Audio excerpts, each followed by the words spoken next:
नमस्कार मित्रांनो, श्री स्वामी समर्थ. मित्रांनो, असं म्हणतात की वाईट वेळ कोणावरही येऊ शकते. कोणीही हा विचार करू नये की आम्ही धनवान आहोत, आमच्याकडे उत्पन्नाचे खूप सारे साधनं आहेत, आमच्यावर कधीच वाईट वेळ येणार नाही. तर ह्या चुकीच्या समजुतीमध्ये कोणीही राहू नये. चांगलं वाईट तर जीवनाचा हिस्साच आहे. सुख दुःख आपल्या कर्मानुसार ये जा करत असतात.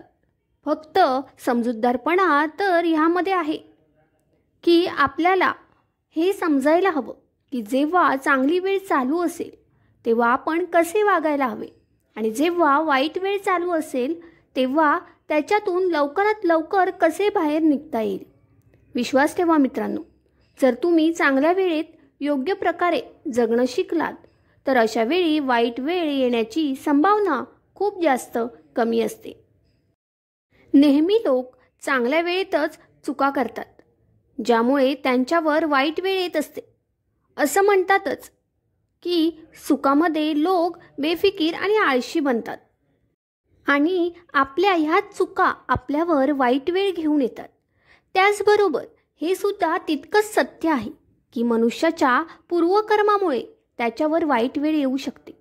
प्रत्येकाच्या आयुष्यात वाईट वेळ ही येतच असते.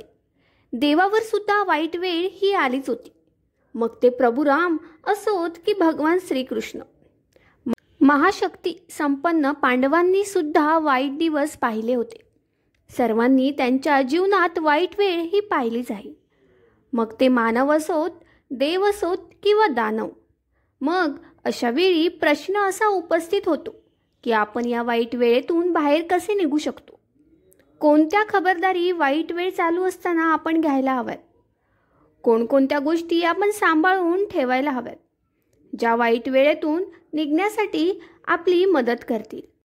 एकदा प्रभू श्रीरामांनी जेव्हा किष्किंधाचे वानर राजबाली यांना मारले होते तेव्हा सुग्रीव यांना तेथील राजा बनवले होते.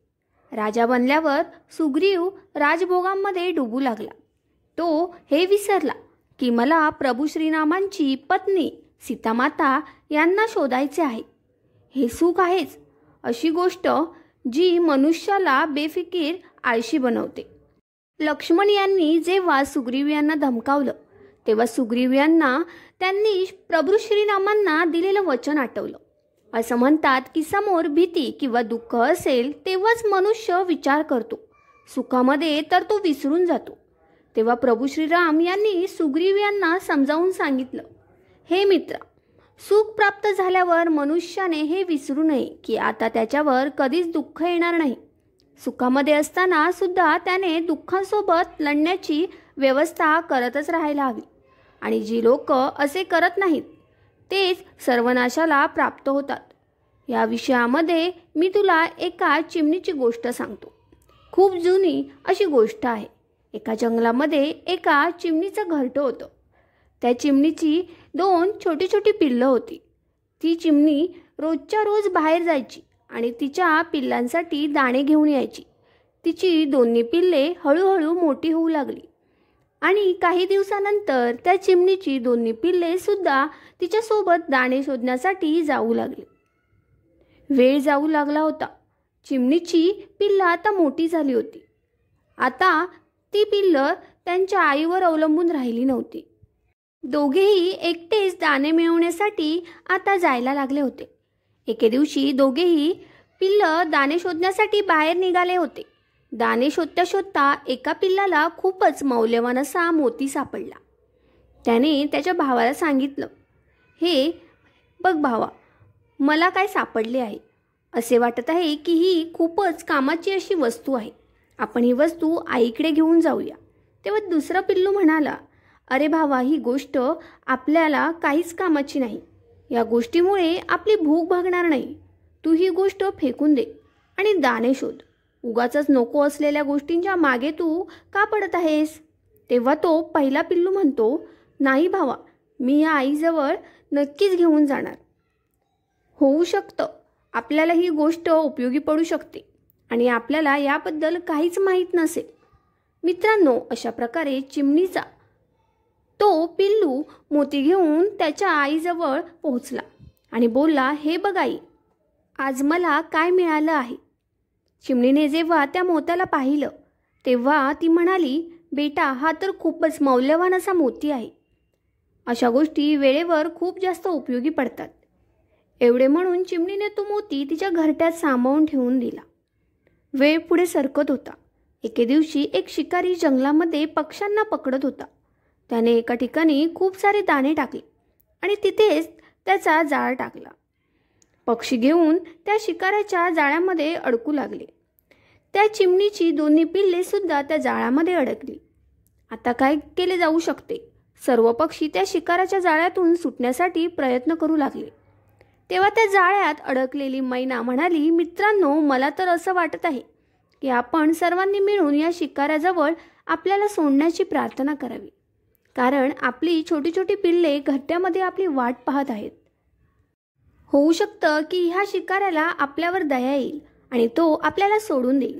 तेव्हा पोपट म्हणाला, अरे मैना, तुला वाटत आहे का की शिकाऱ्याला आपल्यावर दया येईल? जर ह्याच्या मनामध्ये दया असती तर मग याने आपल्याला जाळ्यामध्ये कशाला अडकवले असते? हा पण एक मार्ग आहे. जर आपण या शिकाऱ्याला कोणत्या गोष्टीची लालच दाखवलं तर त्या लालचमध्ये येऊन तो आपल्याला सोडू शकतो. तेव्हा कबूतर म्हणाला, मित्रा, परंतु आपल्याकडे अशी कोणतीच मौल्यवान गोष्ट नाही ज्या गोष्टीचा आपण या शिकाऱ्याला लालच दाखवू शकू. तेव्हा चिमणीचे एक पिल्लू म्हणालं, भाऊ, आमच्याकडे एक मौल्यवान वस्तू आहे, परंतु ती गोष्ट माझ्या आईने आमच्या घरट्यामध्ये लपवून ठेवली आहे. जर तो मौल्यवान मोती आपण शिकाऱ्याला दाखवला तर शिकारी आपल्याला सोडू शकतो. आता अडचण हीच आहे की तो मोती आणेल कोण? माझ्या आईला ही बातमी सांगेल कोण? आपण सर्वजण तर या जाळ्यामध्ये अडकलो आहोत. तेव्हा त्यांनी पाहिलं की एक कबूतर अजूनही त्या जाळ्यामध्ये अडकलेला नव्हता. तेव्हा सर्व पक्ष्यांनी आवाज देऊन त्या कबुतराला त्यांच्याजवळ बोलवलं आणि त्याला सर्व गोष्ट सांगितली. कबूतर त्वरितच त्यांची सहायता करण्यासाठी निघाला. तो चिमणीच्या घरट्याजवळ पोहोचला आणि येऊन चिमणीला त्याने सर्व गोष्ट सांगितली की बाकीच्या पक्ष्यांसोबत तुमच्या 2 पिल्लांना सुद्धा शिकाऱ्यांनी त्याच्या जाळ्यामध्ये अडकवले आहे. तू ताबडतोब तो मौल्यवान मोती घेऊन माझ्यासोबत चल आणि शिकाऱ्याला या मौल्यवान मोतीचा लालच दाखवून सर्व पक्ष्यांना त्या जाळ्यातून मुक्त कर. आता ती चिमणी क्षणाचाही विलंब न करता ताबडतोब कबुतराच्या सोबत निघाली. इकडे शिकारी पक्ष्यांना पकडण्यासाठी त्याच्या जवळ पोहोचला.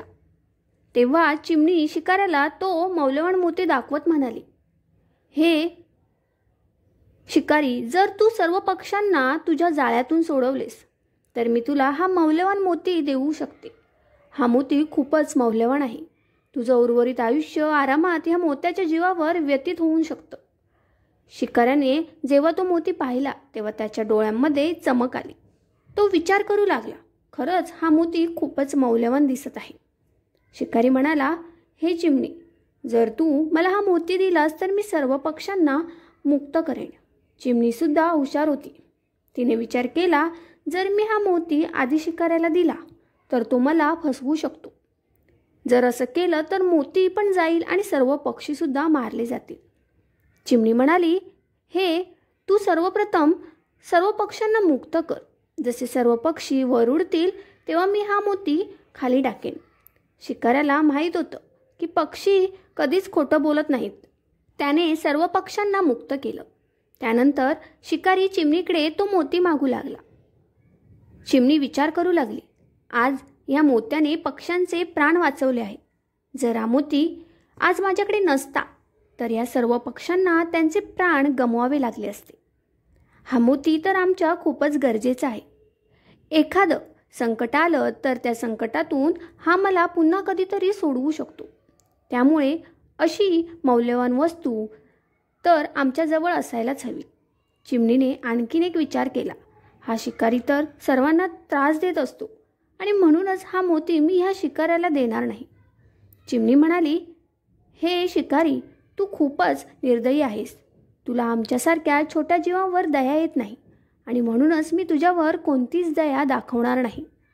वाईट वागण्याचा धडा हा मिळायलाच हवा आणि हीच तुझी शिक्षा आहे. एवढं म्हणून चिमणी मोती घेऊन तिच्या पिल्लांसोबत तिच्या घरट्यात निघून गेली. शिकारी निराश होऊन तिथून परत गेला.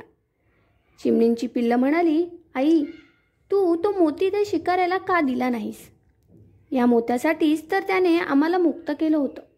तेव्हा चिमणी तिच्या पिल्लांना म्हणाली, बाळांनो, वाईट काळातून बाहेर निघण्यासाठी या 4 गोष्टी आपण नेहमी सांभाळून ठेवायला हव्यात. नंबर 1, कोणतीही मौल्यवान वस्तू, धन, सोना, चांदी इत्यादी. नंबर 2, परोपकार करून जास्तीत जास्त लोकांची मनं जिंकायला हवीत. वाईट वेळेत अशीच लोक आपल्या उपयोगी पडतात. नंबर 3, हिंमत, धैर्य आणि जागृत विवेक. नेहमी लोक संकटांना घाबरून हिंमत हारतात, ज्यामुळे त्यांची बुद्धी व्यवस्थित काम करत नाही. जर ते हिमतीने आणि धैर्याने त्या संकटाला सामोरे जात असतील तर मग अशा वेळी त्या संकटावर ते नक्कीच मात करू शकतात.